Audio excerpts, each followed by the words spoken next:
तर भुजबळांनी शून्यातून विश्व उभं केलं. भुजबळांना दिल्लीमध्ये यायचं असेल तर त्यात गैर काय, देशाला मोठा नेता मिळाला असता, खासदार सुप्रिया सुळे यांनी वक्तव्य केलेलं आहे. आदरणीय भुजबळ साहेबांच्या बद्दल माझ्या मनात नेहमीच आदर, प्रेम हे नेहमीच राहील. शून्यातून खूप मोठं विश्व त्यांनी उभं केलं आणि आदरणीय पवार साहेबांबरोबर अनेक वर्ष सुखदुःखात ते राहिलेले आहेत. ह्याची जाणीव मला आयुष्यभर त्यांच्या ऋणात राहील.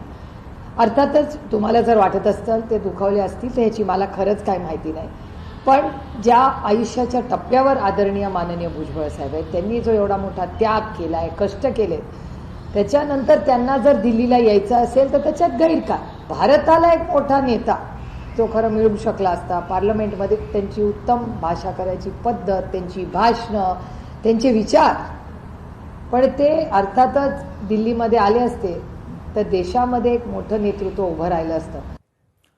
सत्तेमध्ये सहभागी पक्षांचा निर्णय मुख्यमंत्री घेतात. काँग्रेस नेते विजय वडेट्टीवार यांनी वक्तव्य केलं. कोणत्या पक्षाचा माणूस कुठं जाणार मुख्यमंत्रीच ठरवतात.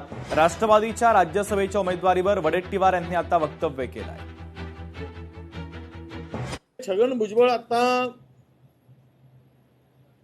ज्या परिस्थितीमध्ये आहेत त्यांना कदाचित ते मंत्रीपद सोडायची इच्छा नसेल. सत्तेमध्ये सहभागी असलेल्या पक्षाचा निर्णय सुद्धा मुख्यमंत्री महोदय घेतात. त्यांच्या नेत्यांना कुठे कुठे ठेवावं, कुठली जबाबदारी द्यावी,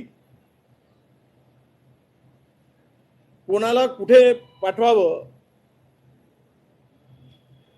तर या परिस्थितीमध्ये भुजबळ साहेबांच्याकडे जे फडणवीस साहेब चर्चा करून सांगतील तेच भुजबळ साहेबांना सुद्धा स्वीकारावं लागेल, असं एकूण राजकीय वातावरण आहे.